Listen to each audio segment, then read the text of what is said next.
Today I'm doing the worst and most disappointing books I read in 2025. I'm going to break this up into a couple different parts. First, we'll have the disappointing reads that I was really anticipating that I ended up rating 3 stars. Then we have disappointing reads that were just barely 3 stars, actually 2.75. Then we have disappointing books I rated 2 stars that were some of the worst. And then we have a 1-star book and a DNF. So, without further ado, let's get into the worst and most disappointing books I read in 2025.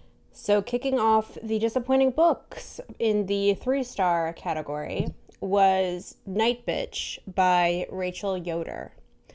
I thought that this book would be right up my alley about a woman raging against gender roles, domesticity, getting into the nitty-gritty dark side of motherhood and female rage, finding her rage later on in life, and having a kind of like magical realism element.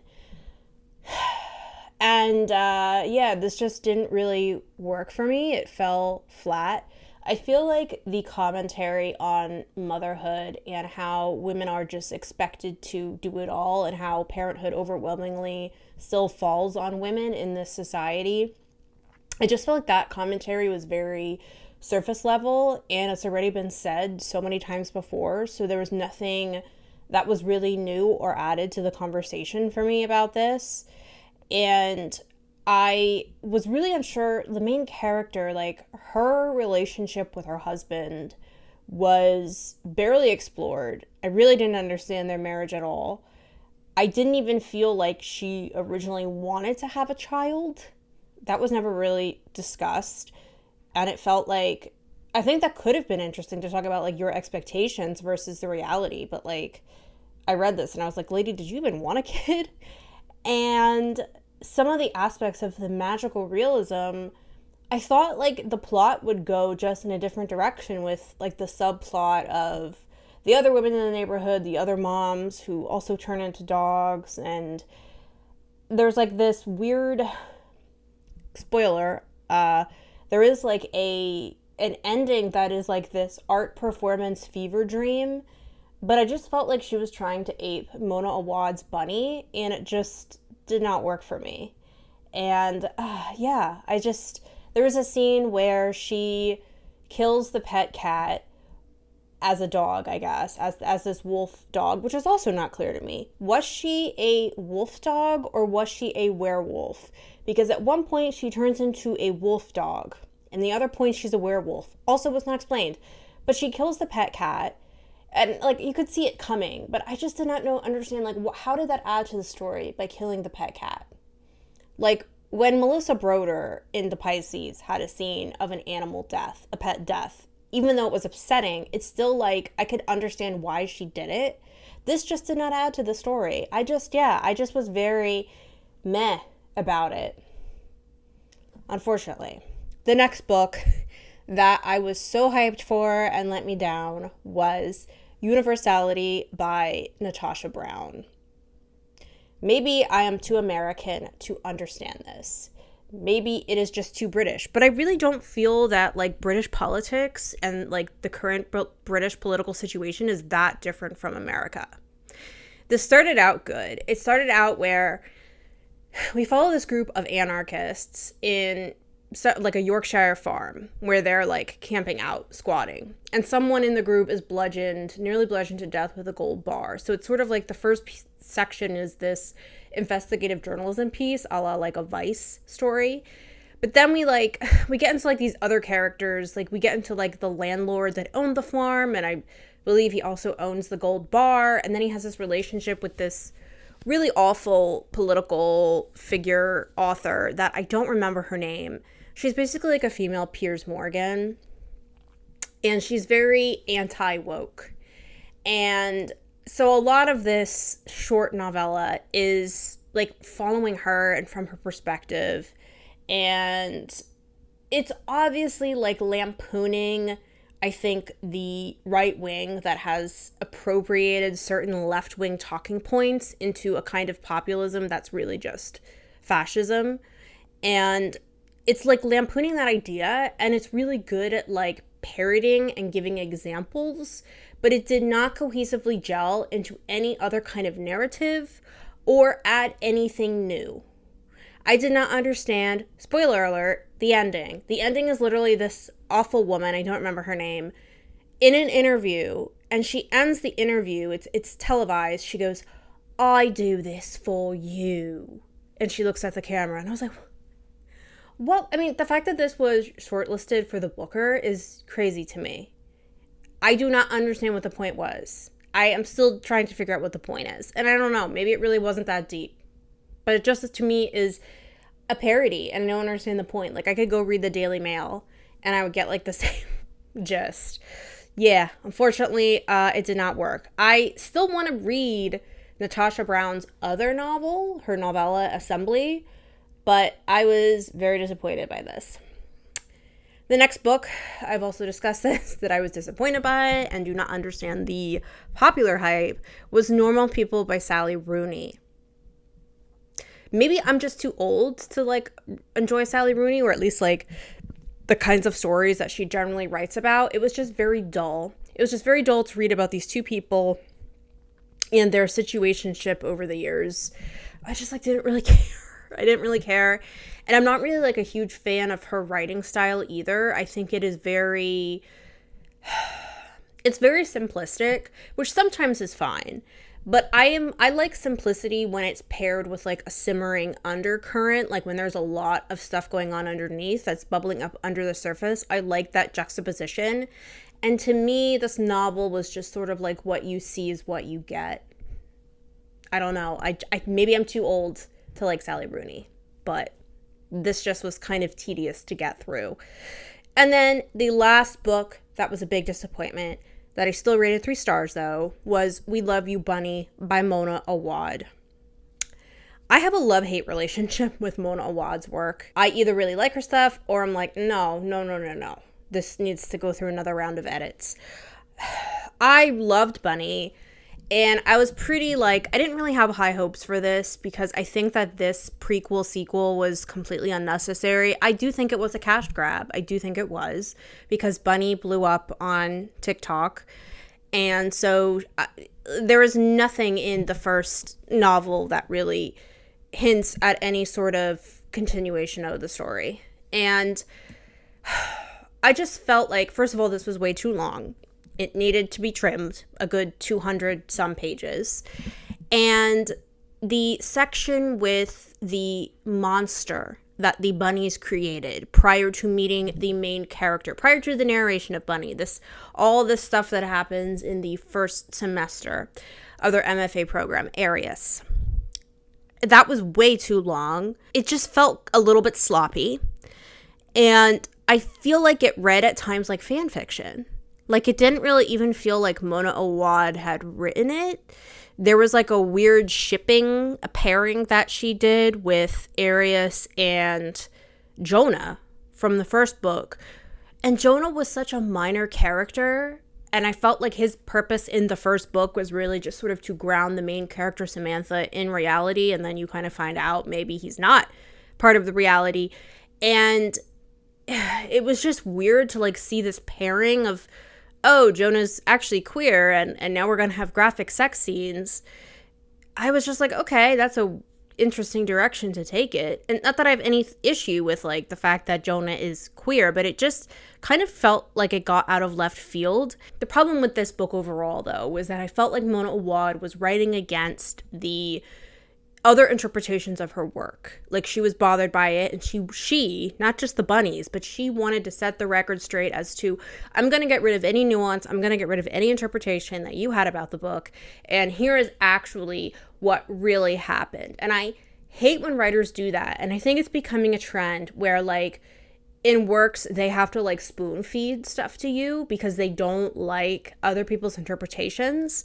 That's just, like, what creating art is. Like, people are going to interpret it however you want. And that was a disappointment because my interpretation of Bunny was very different. I just thought it was all actually in her head. So, yeah, I think this was just so unnecessary. And it did, unfortunately, take away from the first book. The only reason why I think I gave it 3 stars was because my expectations were so low. And I did like the world she had created, so I didn't mind stepping back into that world, but it just did not compare to the first book. Now we're going to go on to the books that I rated. If I could give a half a star, a quarter of a star, but Goodreads doesn't allow it.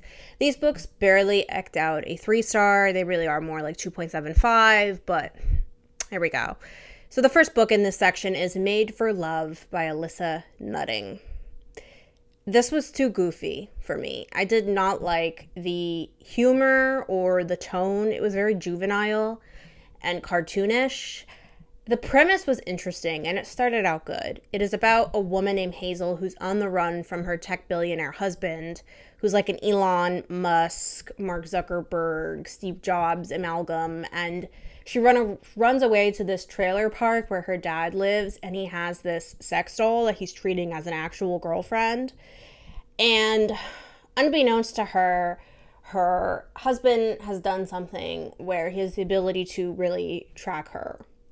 And then she links up with this guy, Jasper. See, I think I've already scrubbed some of this from my mind because I don't remember why they link up. Well, I have not scrubbed the parts I wanted to forget from this book. This is where it went off the rails. Jasper has a dolphin fetish. He is sexually attracted to dolphins because of this incident that happened in the ocean with a dolphin. And so that's the only way he can get it up is with a dolphin. And he's like fired from this aquarium he works at because he tries to stick his you-know-what in a dolphin's blowhole. And then we also get like details about his home and how he has these dolphin like plushie toys that he masturbates into.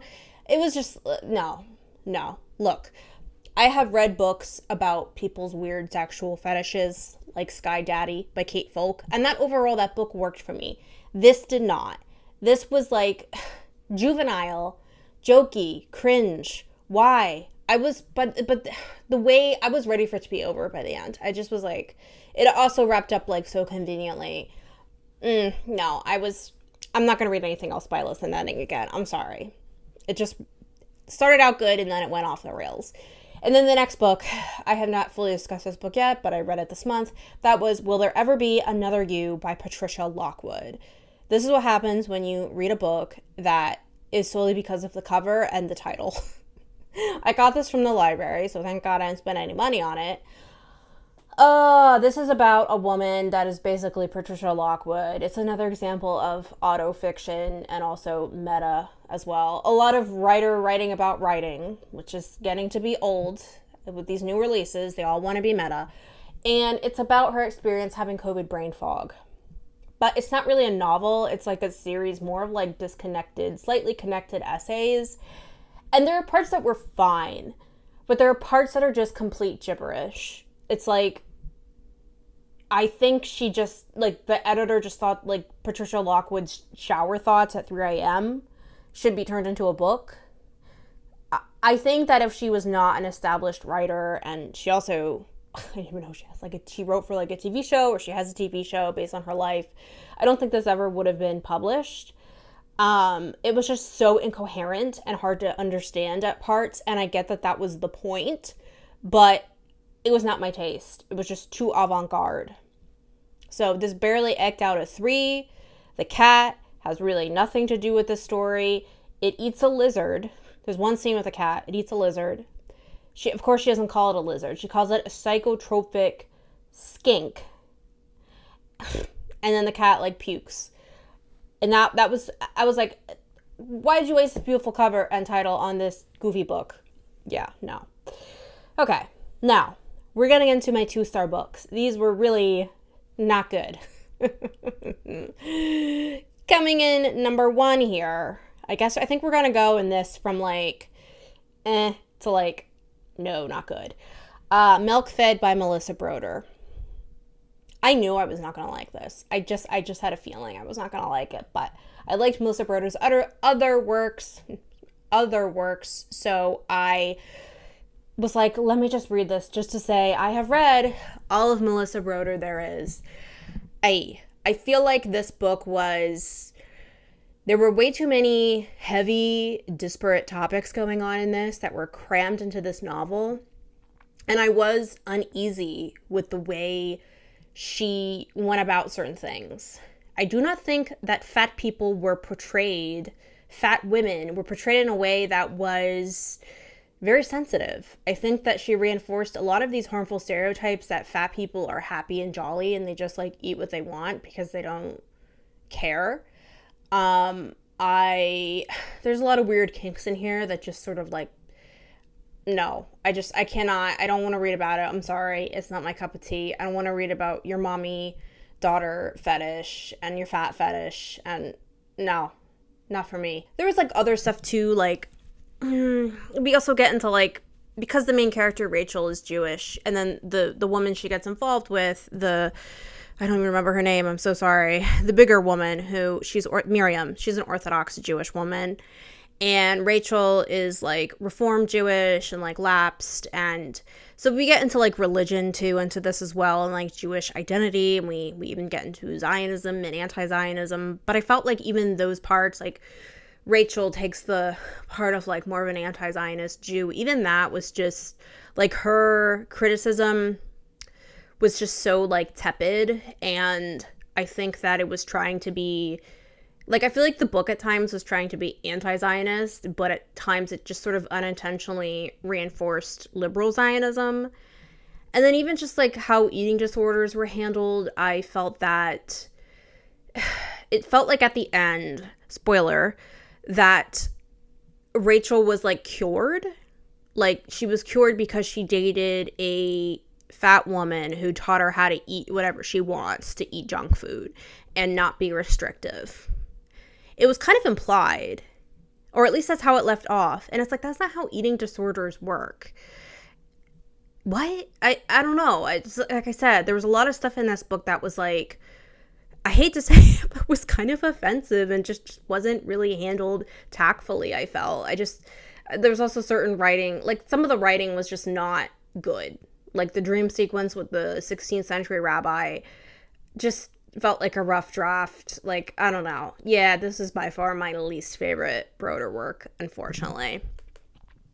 The next book that was a disappointment, that was actually a slog to get through, even though it was a novella, was The Tent by Miral al-Tahawi. This is an Egyptian translation, and I think this was an issue with the translator. This was a translation problem. I had no idea what the hell was going on in this book. It is about a Bedouin girl in the Egyptian desert, and she lives, they must be somewhat well off, or middle class at least. They have servants. And first of all, I cannot keep all the characters straight. I had no idea who was a sister, because she had like 4 sisters. She just had cousins living with her. And then like who was a servant. And there was a foreword by the translator who did like list out who was who. And I had to keep going back to that foreword because I had no idea. I also don't understand what happened in this book. I mean, yes, she loses her mind. But there is a woman named Anne who is like this British European woman. And she comes and like, she takes the main character away. And so the main character goes and lives with this woman.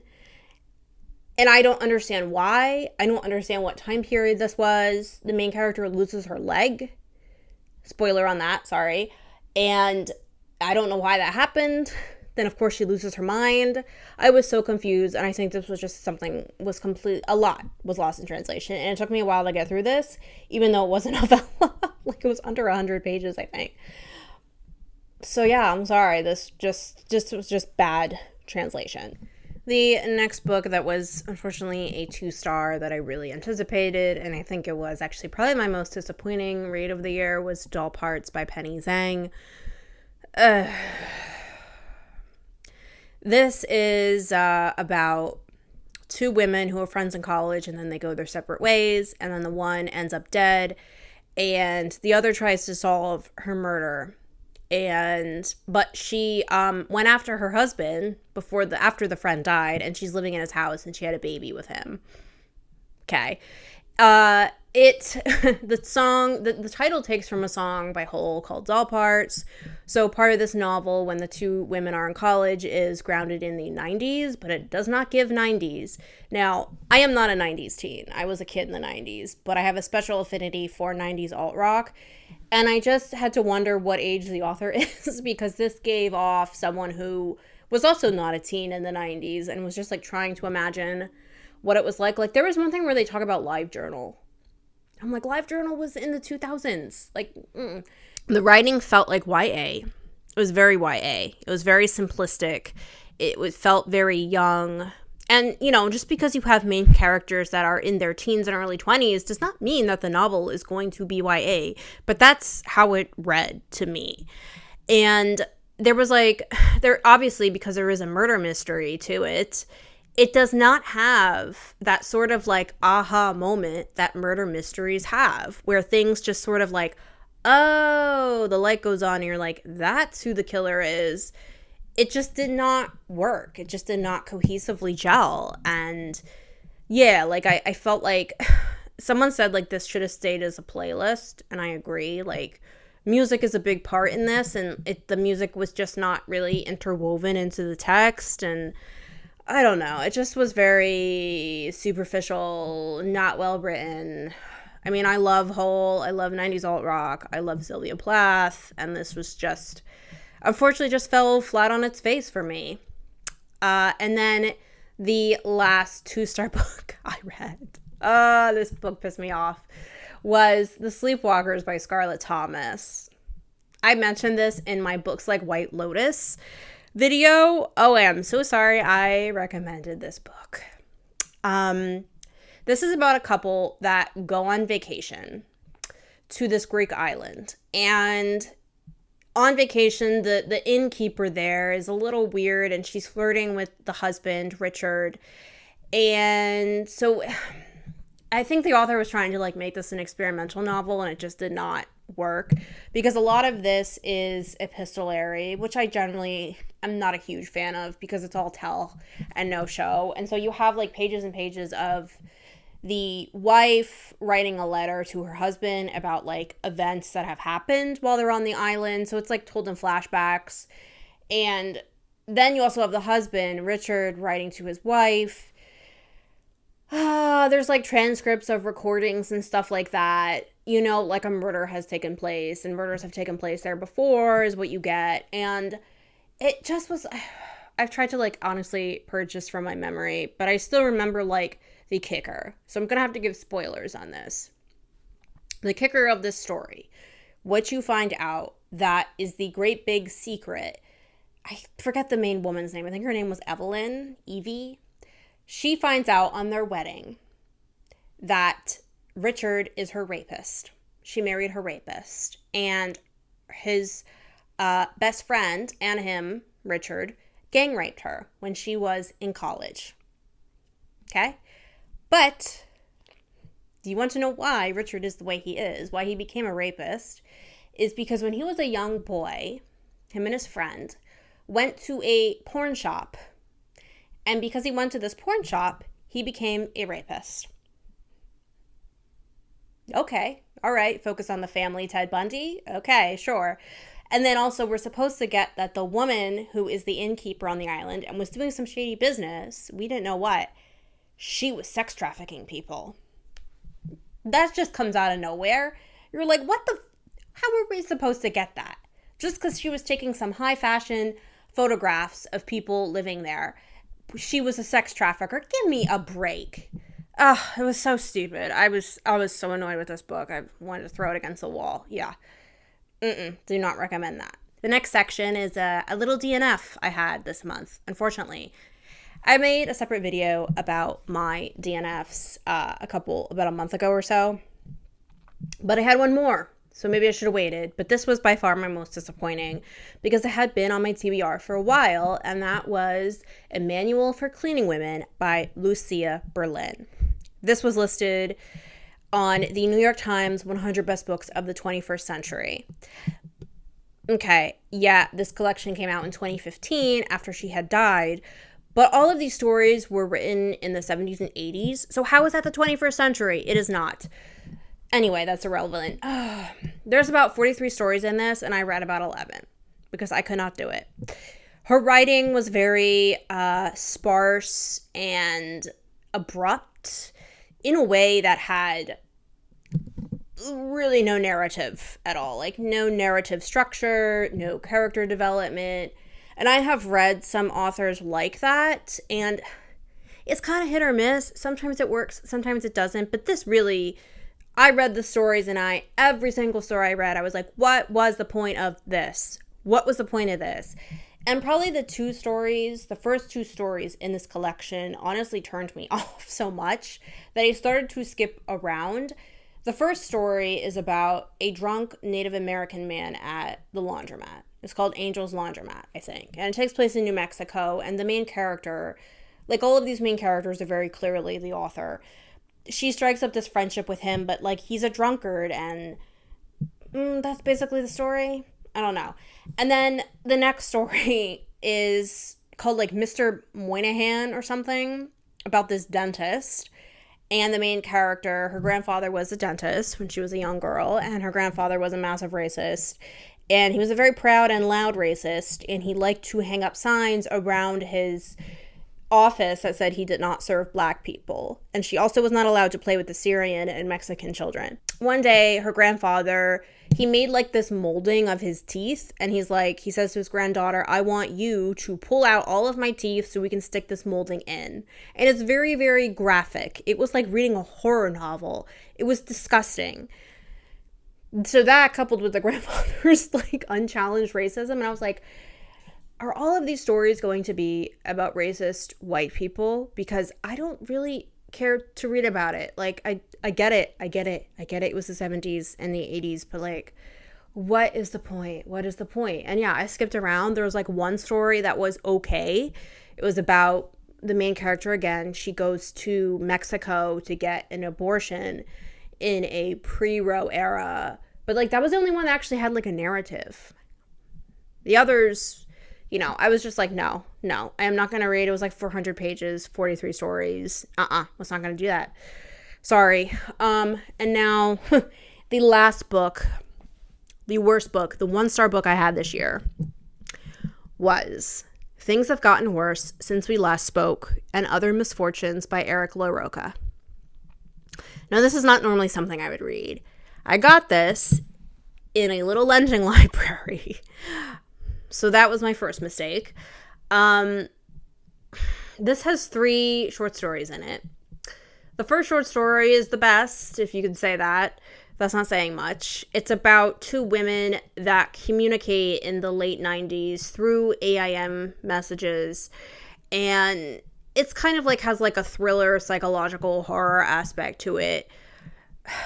You think it's going to lead somewhere, and then it just goes in a totally stupid, gross direction. I could tell that this author was younger than me, because I do not think LaRocca was using AIM in the late 90s, early 2000s. Because we did not talk the way these 2 women talk.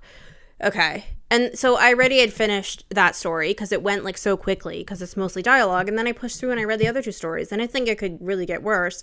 And oh, it did. The last 2 stories in this are objectively bad. Like, they are not even the level of like undergraduate creative writing. They are the level of high school, maybe. Like someone just beginning to learn how to write. They are very like, it's juvenile. The prose is so clunky. It's sometimes written like an outline. The author is like directly telling you like how the characters are feeling. The first story is about a young man who's a religious nut, and he crucifies himself, nails himself to a crucifix in the attic or like his bedroom. Now, I don't know how you physically do that, but okay. And then the parents go like on this retreat for like the dad's job, some like island or whatever. And a man comes there who's like this guardian angel, and the wife has like an affair with him or something. It was so bad. It was, I don't, what the, and then the next story is about a neighbor who has a guillotine in his attic, and the main character is like, oh, I don't know about this, but he just goes into the guy's house, and you know, the main character is like, well, I'm uneasy, and then the guy's like, hey, why don't you just stick your head in the guillotine? Oh, you see the basket? That's where people's heads roll after I chop them off. And the main character's like, I don't know about this, but I'm gonna do it anyway. And that was the story. Just really I mean, I have not read writing that bad since, I want to say last year I read Geneva Rose's The Perfect Marriage. It was like that level of writing, but I think maybe even worse. I think Eric LaRocca makes Grady Hendrix look like a literary genius. I'm sorry. I know that sounds really mean, but I just don't understand how this was published and how this person has won awards. It's mind-boggling to me. And yeah, those were the worst and most disappointing books I read of 2025.